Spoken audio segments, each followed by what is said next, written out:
We have a liftoff.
Welcome to Ready, Set, Rise, the ultimate podcast made for martial artists by martial artists, with your hosts Aaron Hensley and Cameron Smith.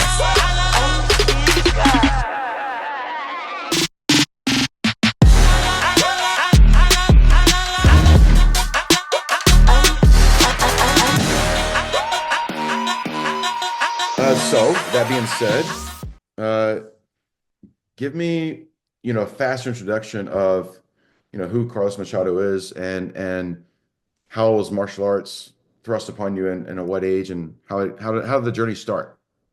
All right, so 1967 is the number. That's when I established the beginning of my journey. At age 4, I started martial arts, and ever since it has been a constant in my life. At 16, I became an assistant instructor at one of my cousin's academies while I was still living in Brazil. Okay. And funny story about that, I was already fluent in English because I used to take English as a second language course, as far as I can remember from middle school and on. So any of the Americans, at that time there were not many, would come to visit Brazil. I was the one in charge of teaching them. I'm a first-degree cousin to several of the Gracie cousins from my late uncle, Carlos Gracie Sr., Grandmaster. He was one of the patriarchs with his brother, Helio Gracie, who I consider an uncle too. Both are deceased, but those guys are the ones that started the lineage. So the Machados, which I'm the eldest of the brothers, we are 5 brothers. We come from the Carlos Gracie's, branch. Although we did train with all the other cousins from Helio Gracie's side, and the journey as a student, as a competitor, was primarily in Brazil until I was age 26, in which then I moved to America in the early 90s, right before the first Gracie Academy in Torrance, under my cousin Horian, was opened, and 3 years before the first UFC took place. So me and my brothers arrived in America right before the whole thing, kind of like. So what year was that you came to America? 1990. Okay. April of 1990. That's when I arrived. I've been in the U.S. before as an exchange student a few years back, prior to that date. But going back to what I was saying, I was one of the 5 brothers. I went to law school, and I was divided, like, man, should I go to law? And I didn't want to leave the dojo. And my dad was Hey guys, we'll get you right back to the video here in a second. If you want to scale your company, if you want to grow your company, click this link below right now. One of our team members is going to reach out to you in the next 24 hours, and we're going to help guide you through the process. We have the goal of impacting business owners in the martial arts space around the world so we can impact our kids, our future, and build resilience through everybody. And I know you can create heaven on earth through your business. So I want you to go to the next level in your business. Click this link below and we'll reach out to you. And I promise, I will overpromise and overdeliver, and we'll back up that faith all the time that you're going to go to the next level personally, professionally, financially. And I can't wait to personally meet you. Judge, so he was a very strong influence in my life as a role model, as also as somebody who wanted to kind of give me a good start, since he was already involved in that kind of area. But my calling was to be an instructor, and I don't regret a bit, because I think we change people's lives to whoever we meet and pass on knowledge. The impact is just amazing, and I felt that that was the right decision for me. My brother Hegan came to America 2 years prior to me, and then he would come to Brazil for Christmas time and say, "Hey guys, you got to come to America, man. You guys got all you needed here in Brazil." And at the time, jiu-jitsu was, when I left Brazil in 1990, it was centered in Rio de Janeiro. It hasn't been popularized to the degree that it is now. The other hubs and other centers are already in place. Rio still remains a powerhouse in jiu-jitsu, but Brazil everywhere, like everywhere here in America, it has become all across the globe, right? So when I came to the US, I had no idea that it was a historic moment, because it was right in the very beginning, right before the UFC. Yeah. And I used to teach at some garage mats with the students from my cousin Horian. We worked for him. So we would have students coming all day long, a lot of demand, most of them martial artists in different styles. And I was blessed to make so many friends from Taekwondo and Karate back then. And it has been the case ever since. Chuck Norris, of course, was a pivotal figure in our lives, because once I moved to America, he's the one that helped us establish our first location near where he lived in the valley outside North Los Angeles. And that was the beginning of the Machado's journey. And we can elaborate from there, but Yeah. in a So, nutshell, nowadays I have my dojo here, my headquarters, 5 minutes from where I am right now. This is my film studio, so I'm here kind of just doing some other things on the side. I'm head of an organization that accommodates about 140 academies. wow. It's a licensing program that tries to pass on a structured methodology of Brazilian Jiu Jitsu. And I mentioned not long ago, I thank so much my karate and taekwondo students who are also implementing Jiu Jitsu programs at their schools for helping me be more structured in the way I do my business. Yeah. You're a great storyteller yourself, man. You just gave me like a history there, and Hey, and let's because dig it. what's so cool about it is obviously it's been your life, and it's so natural for you to communicate, and you're a great speaker. I got so many questions for you, and like I said, we're gonna do this today, and I would love to do it again in the future. Couple Sure, questions based on what you said. Um, so you came to California first, right? Is that where we went first? sure. So my first introduction to your family um, was in '93 in Vegas. I'm in Vegas right now at the UFAF convention. Oh, wow. And so, I'm assuming you were there. I'm not sure which. I may have been there. Yeah. And we trained, I don't know, 8 hours that day. That was the first introduction to jiu-jitsu I ever had. I just learned my black belt under Mr. Norris, Uh-huh. and I was a kid, and I was kind of like, "What's this stuff? What's this wrestling stuff we're doing? And and I remember at the end of the day, we did like King of the Ring. So everybody's in a circle, and it's kind of like, and Yeah. my first match, I got to go against Mr. Norris. Wasn't that something? Yeah. And so in my mind, though, because I just got my black belt, and there wasn't a lot of kids allowed in that organization. So like I was one of the youngest ones in the room, if not the youngest. And in my mind, I remember walking in there. It's my first jiu-jitsu lesson that day. We did like 6, 8 hours or whatever, and then a couple hours of doing the round robin there. And in my mind, I just got my black belt. I've got this bravado. Mr. Norris is in his probably 50s at the time, whatever. And I'm like, in my mind, I'm going, I'm about to whoop the master in front of everybody. Yeah. Like, because you're like when you're a teenager and like you have this. The match lasted like 30 seconds. It gets me an armbar, I tap out, and I walk humbled away with my head down. And I was like, okay. But that was my first introduction, and for years, we trained every summer and that was like I said, UFC was just coming out, like nobody really knew what was going on, what it was about. That was kind of my first introduction. Those early years, contrasting it to how big jiu-jitsu is now and your family name, right? Between the Gracies and the Machado family, those are the names. How massively different those early days, early 90s, you're coming here to now? Like what was the experience like from that that people maybe can't even fathom and understand? It's interesting because my approach is I'm a student at heart, and I never cease to be amazed how much we learn from our own students when we're passing information to them. So that's why I believe teaching, if you're a martial artist, you have to be on the mat at a given time because you can't lose touch with your students nor with the art. Okay. So in terms of evolution, Jiu-Jitsu has experienced a massive evolution because once he came to America, and especially after the first UFCs, that strong, marketing of having a skinny guy fighting all comers, and nobody knew much about submission, or jiu-jitsu in particular.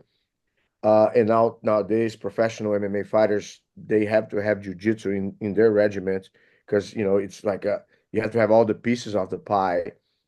Has been a tremendous, incredible evolution in the sense that I can go to Australia in the middle of the desert and I'll see Aboriginal, individuals watching streams of instructional videos of jiu-jitsu from BJJ fanatics or any other instructors and practicing somewhere when you don't have anything else going on and they're still there in the middle of nowhere doing jiu-jitsu, Yeah. right?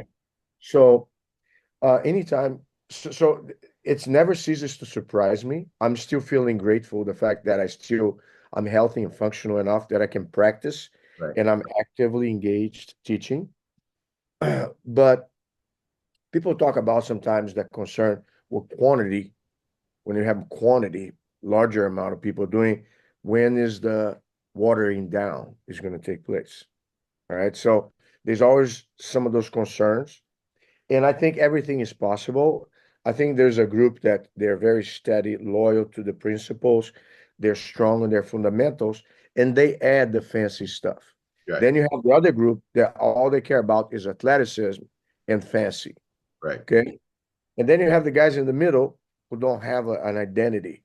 They're kind of trying to borrow jujitsu to create their own mixture. Yeah. Okay.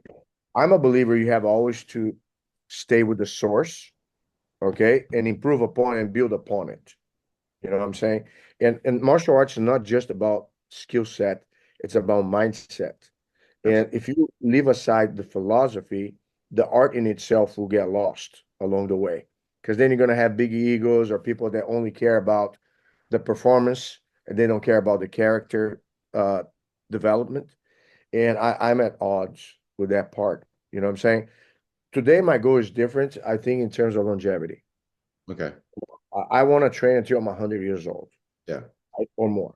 So with that in mind, I said, I gotta strategize how I do my training. That, and my motto used to be before, leave your ego at the door. Now I changed to train smart, stay humble. Yeah. My new brand. Yeah. And basically, if you have those two elements, the odds are high that you're going to be able to go further than somebody who tries to burn the candle too Right. fast. I'm a believer of slow and steady instead of fast and furious, if that makes any sense. Yeah. So if you ask me the difference now, I think now because the information is so massive and available for anybody, you have youngsters that sometimes come from a wrestling background or kids that have all day long, they're homeschooled, so they really become professionals. They choose jujitsu as their profession. So they study, they break down, they do tournaments. I mean, you can have a cell phone and capture every footage there is of anything that you do. Baseball players, when you take a kid to a baseball camp, nowadays they film the kid doing the session and they correct, and then they film again. You have the before and after. So you apply that principle to anything, including jujitsu. And bear with me, Mr. Aaron, jujitsu is more intricate. It's like a chess game that has many nuances and pieces. So my cousin Hicks always mentions the invisible. the things that people don't pay attention or don't see, that the things that can make the most difference. So I'm always adamant about paying attention to details. It's not how much you know, it's how much depth you have in each aspect of what you know.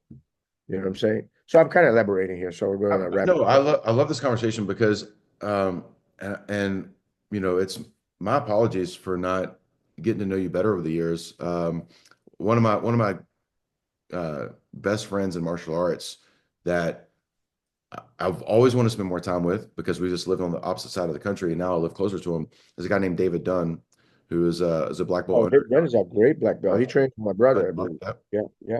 And so we've talked jujitsu a lot of times over the years, and I've always been super proud of him attaching to jujitsu when I was new, and when most people, you know, were kind of like, let's wait and see what this thing is. You know, he was the outlier, and he's big. He's just been such a good example of as you age, to still be present and be, you know, because a lot of times people, you talk about, you know, the fast versus the slow and steady. There's seasons in your life where you're one or the other. And it gets tougher as you get older to evolve because we get stagnant or stuck in our ways. And so you're saying so many things that are resonating with me.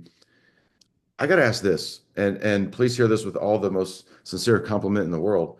I feel like you're almost an outlier from all the jiu-jitsu people I've ever known in my life in the sense that you're a philosopher in how you even communicate with me right now. Thank you. You don't fit the normal structure of the people, and I've known great people through obviously through jiu-jitsu and martial arts in general. You seem almost like a Bruce Lee in the sense of how you communicate. Thank you. You have to like you know everyone in jiu-jitsu. Like there's a lot of people teaching jiu-jitsu just teaching technical or just the art. Even when you're communicating with me, you're giving me depth beyond just that. Is that how you've always been? Is that who you are? Yeah. God given? And if that's the case, why does jiu-jitsu sometimes get the reputation of, you know, being rough and tough and hard and doesn't have the elements? It does, but people don't attach it like they do with, let's say, Taekwondo, where it comes with the life skills. People think of Taekwondo with life skills. It's not always proposed in the same way with jiu-jitsu. You do it though. So there's a degree of culture differences and cultural shocks. All right. So if I compare my upbringing now, in parts of the philosophical aspect, I spent quite some time with my uncle, Carlos Gracie Sr. And if you can name somebody as a guru, he would fit the bill. Right.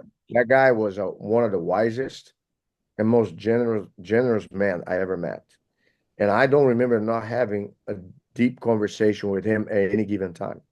All right. So his specialty, he was a healer. He was a nutritionist, a herbologist, a dietitian, all those together. You talk about Bruce Lee having 2,000 books on his bookshelves in his library in his apartment in San Francisco. My uncle had a vast library in an attic on top of a manor house with 18 bedrooms. He had 21 children. The guy was literally, he would bring all his kids to live with him. He was an amazing individual, trying to take care of his own and the family. But he spent most of his time studying it. I never remember him going out to eat on a restaurant or go to a party. That's how much his mission was. If he was not taking care of clients, he was in his room studying and researching.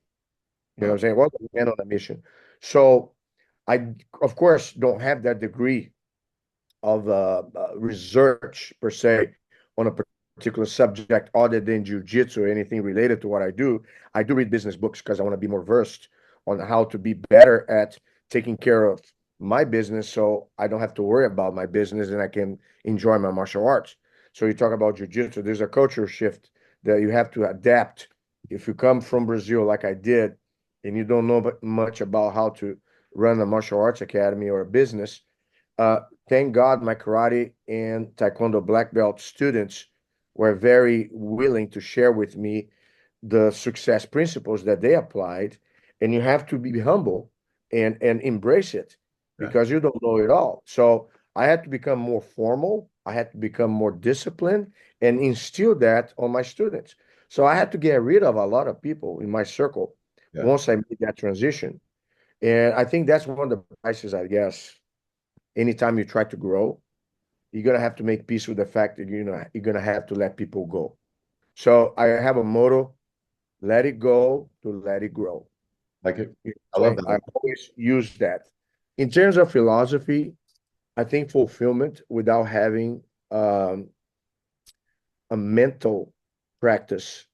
And some people can be religious, they can pray more, they can do religious practices. I think here you have to be a thoughtful person. You got to be alone with yourself and face who you are in the mirror. You have to face reality as it is.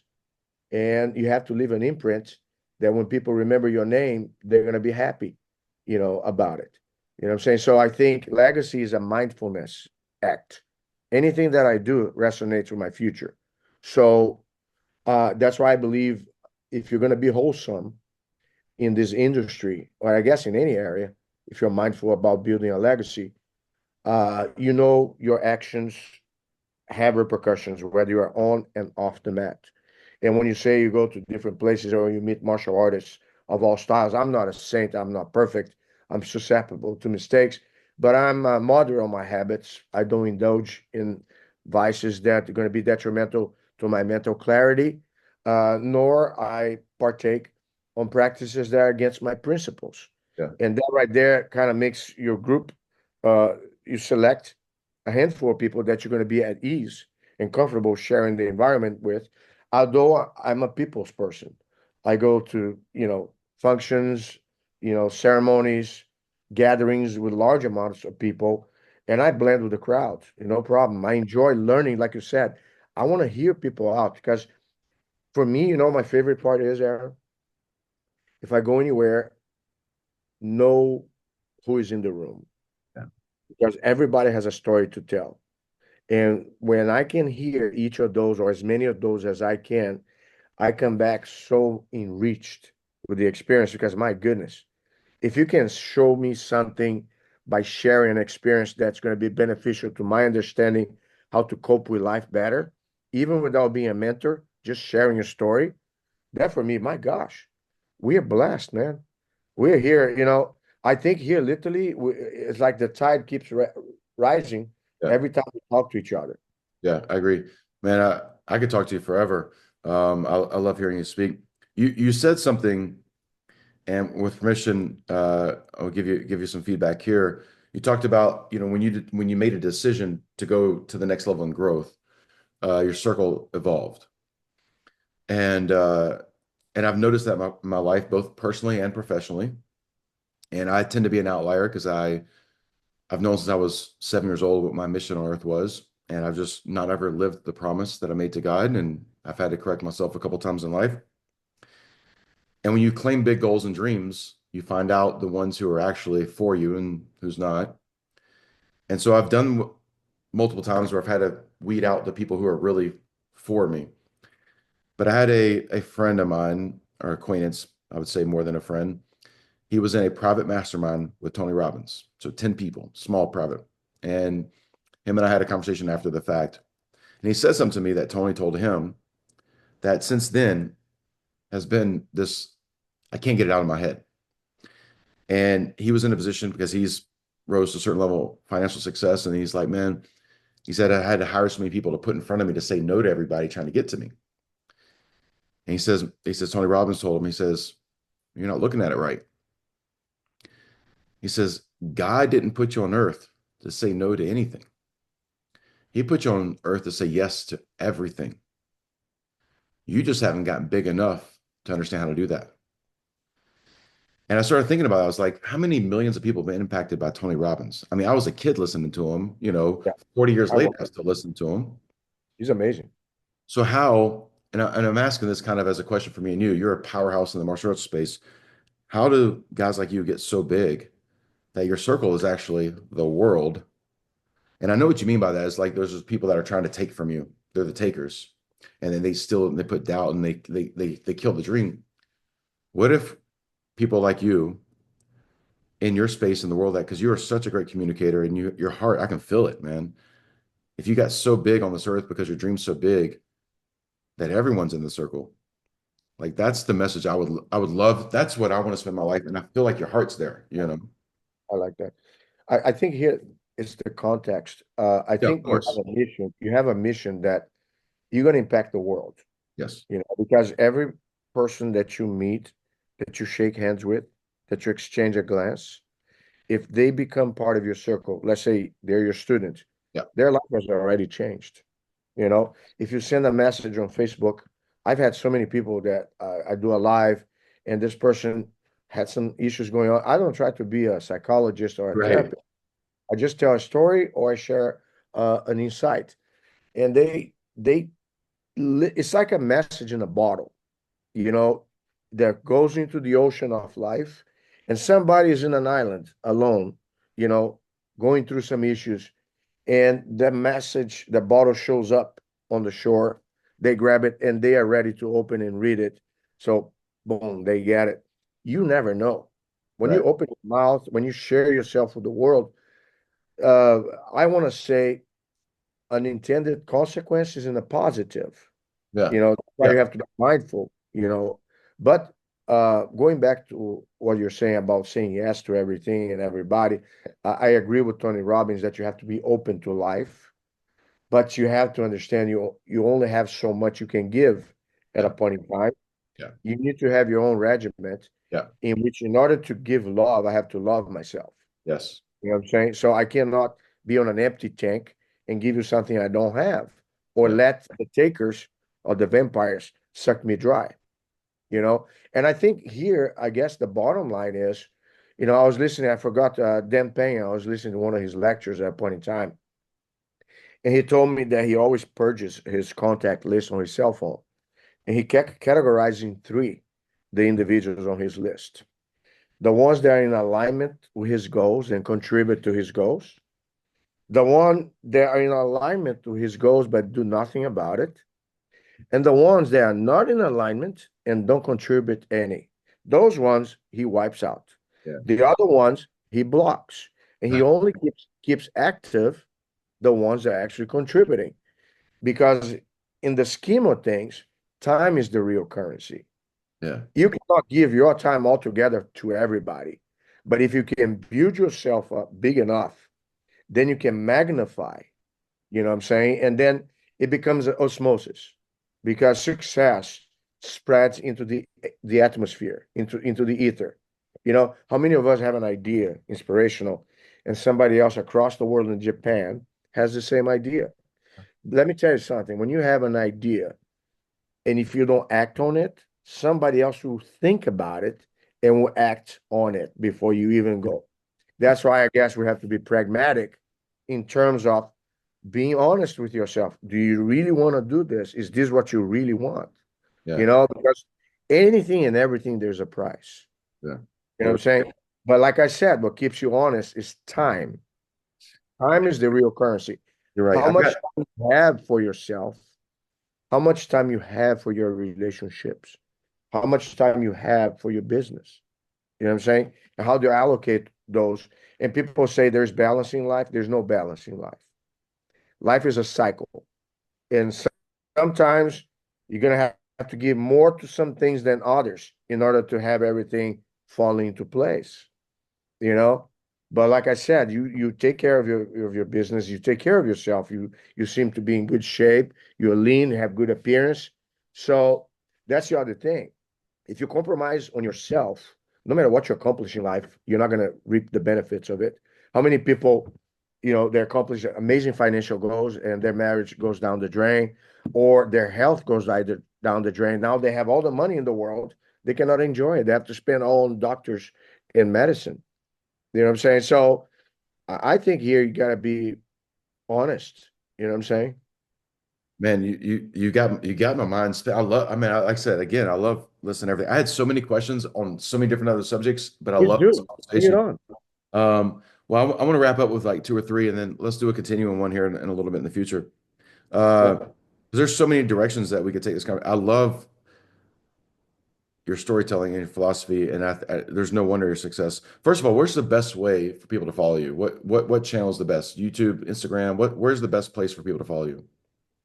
Let me just give you a couple of my the Instagram at Carlos Machado Jiu Jitsu. It's a good one. All right. I always check my messages. We have we try to stay upfront and on time with those.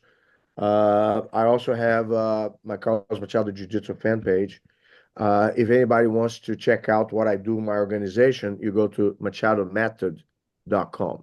Okay. And just And you're based in Texas now, correct? in Dallas, Texas, correct? Texas, all right. And so you've been in Texas for a good while though now. Since October '95. Yeah, so you've been there for a while.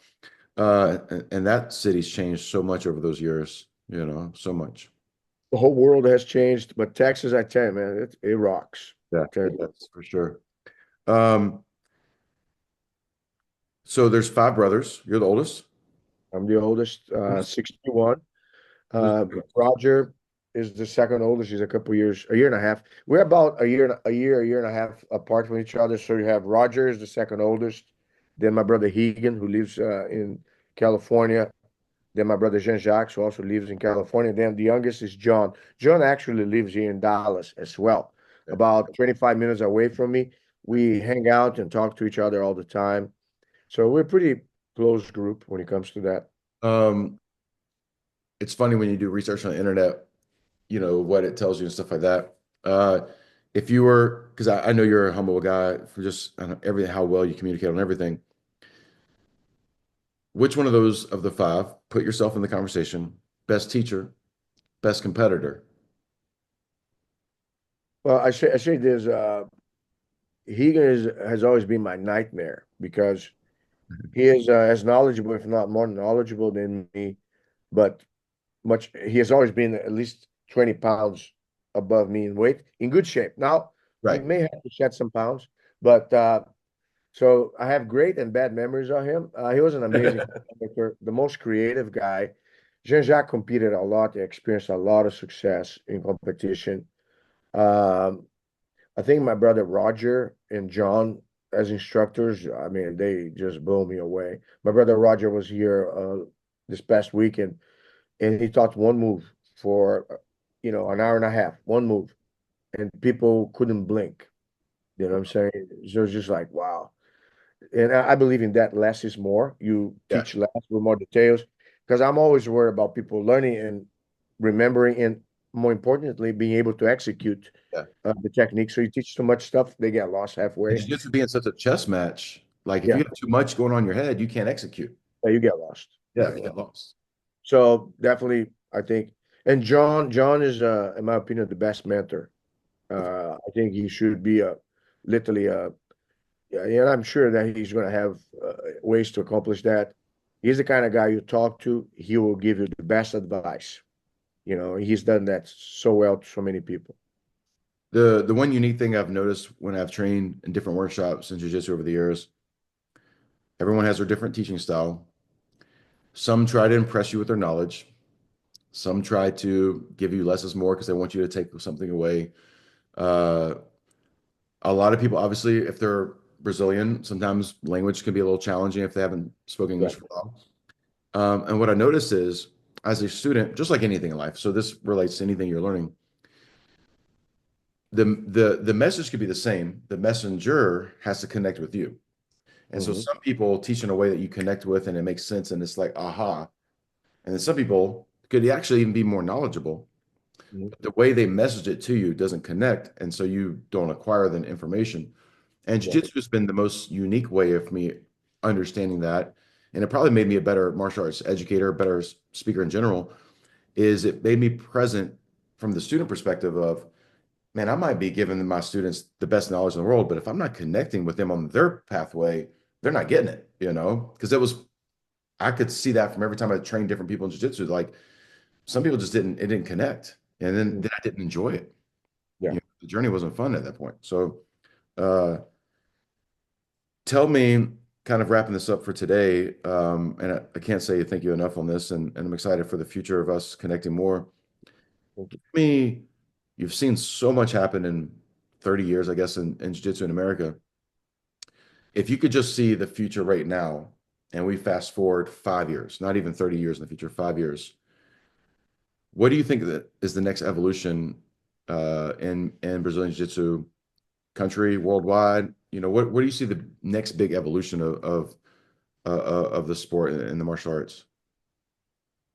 I think here the stage is set already in terms of you have competitive approach. So, especially no gi arena, a lot of guys that try to build events that have, the UFC has UFC Fight Pass, you have Flow Grappling, which is a big platform. I'm a board member of a new competition federation called uh, Professional Grappling Federation. Okay. And the rules are all submission based. It's very fast paced. They have a lot of viewership on YouTube. One of my friends from 10th Planet, Brandon McCaffrey, was the innovator on that particular approach. Very exciting. So you have the competitive, which, it's a great tool. You have tournaments now for masters where you have guys above 30, 40, 50, even 60 or more years old that can still go and compete and feel motivated. So I think it helps their lifestyle. Me, like I told you, I'm into the longevity game. I want to take care of individuals of all areas, no matter what experience level they have, whether they are martial artists from a different style, want to be comfortable with jujitsu. I have that respect approach. I respect every martial art, and I try to learn from them as much as I try to share with them. My brother-in-law, Stephen Thompson, man, he taught me a sidekick. It's like literally like a jab with the legs. Yeah. Nobody can get close to him when he kicks the sidekick. My father-in-law is a Kempo karate master, So I'm always open and intrigued by everything that I see. But going back to where I see jujitsu, I think that longevity for me is the real game. So training smart, you know, training smart and staying humble establishes the culture in which you can disseminate the art without losing track of where you came from. You Because it's not just about fighting, it's not just about competition, it's about lifestyle and a way of life. you have that on a shirt yet? The train smart, stay I humble. do, I do. I'll send you a shirt I'm later gonna on. take it, for sure. Send me send me your address, I'll send you some stuff. Because that's a cool It's mode to have. it resonates, So right? Like simple is good, right? It resonates. so just to Yeah. conclude, people have oh, it's gonna be more no gi, more gi. The gi will never die. The gi will never die. Gi is about tradition. Martial arts about tradition. The gi will always be there and always be big. And training with the gi helps you in no gi. There's an interaction between the two, in my humble opinion. And then with that said, the culture of jiu-jitsu has to be adjusted to the times in terms of implementing respect and good business principles if they are to last. Otherwise, in my opinion, they're going to be taken by the karate and taekwondo schools who are implementing the jiu-jitsu programs, and they are my main clients. So they already have in their favor the structure of Yeah. how to maintain themselves well in the business aspect. So implementing the art doesn't change a bit the success level that they experiment. I think it only gives them more reach so they don't have to have students cross training with other instructors that may have a different culture than the one from their gym. I like more homegrown instructors than I like imported instructors. Because even in my own case, when I import, I've had bad results in that regard. But with that said, maybe this is a topic for Yeah, another no. conversation. You Again, know, like, with running schools, I'm with you. The more homegrown, the more they're part of your philosophy and culture. They communicate in a way that's, even if it's different, it's towards the same mission. And bringing somebody else in, even skilled, they might have their own, version of that and might not be in alignment. You talk about that alignment, it's got to be really key. Uh, Again, thank you so much for today, man. I appreciate this. I'm looking forward to doing things in the future with you. Um, your name is powerful in the martial arts universe. thank It's you. it's a name that was first introduced to me in '93, Wow, and amazing. one of my biggest regrets in my martial arts path that Yeah. I've told people was I didn't respect at the time what was being gifted to me I wasn't mature enough to understand. And if I could go back in time and would just be open arms and have a white belt mindset, then I think my whole world would have shifted with martial arts. But hey, there's still the future. So, Hey, it's never too late. It's never too late. Come on now. Carlos, I appreciate your time, man, and look forward to talking to you in the future. It was a pleasure. Thank you so much for your time too, Aaron. I appreciate your opportunity. Thank you so much. Man, see you. Thanks, man. Thank you.